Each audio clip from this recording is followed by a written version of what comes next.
আন্দোলন বড় বড় আন্দোলন করে আছে। এখানে সবচেয়ে বড় খুশি অবদান অনুদানবিহীন শিক্ষকদের।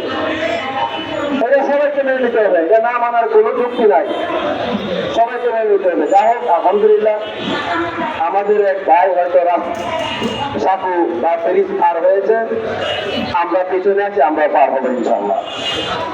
আমরা এই রাস্তায় এখন থেকে স্বতন্ত্র এই মাদ্রাসার রাস্তা আর কেউ বন্ধ করতে পারবে না। কোন মুকুটধারী সরকার আর স্বতন্ত্র এই মাদ্রাসাকে রুখার মতো কোনো ক্ষমতা না। কারণ আমরা আমাদের লাইনে আমাদের রাস্তা পরিষ্কার হয়ে গেছে আজীবনের জন্য, আজীবনের জন্য।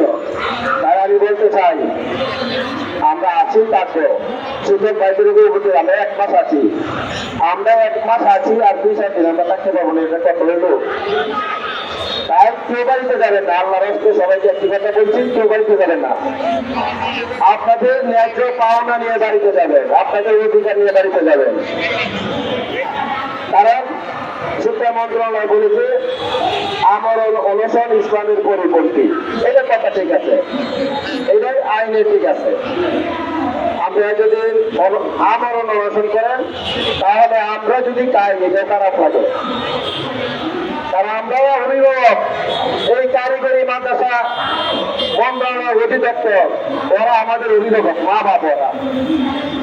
ওরা আমরা স্থগিত করেছি, আমাদের অবস্থান ধর্মঘট চলবে এবং আমাদের কাজ আমাদের খুব নাগালে বিজয় আমাদের আসবে ইনশাল্লাহ। একটু ধৈর্য করতে হবে, একটু সময়। কেউ যাবেন না, আল্লাহ রাস্তায় কেউ যাবেন না, একটি কথাই কেউ যাবেন না। অধিকার তো অন্ততকে নিয়ে যান, যেহেতু বাড়ি থেকে এই অবস্থানের উদ্দেশ্যে যারা এসেছে, বাড়ি থেকে যে নিয়তে এসেছেন অন্ততকে নিয়তটা একটু পুরা করেন, নিয়তটা শেষ করে যান।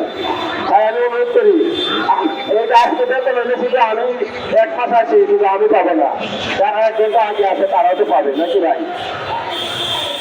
তাহলে আপনারা একটু বাড়িতে যাবেন না। এইখানে বহু মহিলা আছে, আজকে 30 দিন যাবো আলোচনা করতেছে, 30 দিন অনেক মহিলা শিক্ষিকা আমাদের আছে।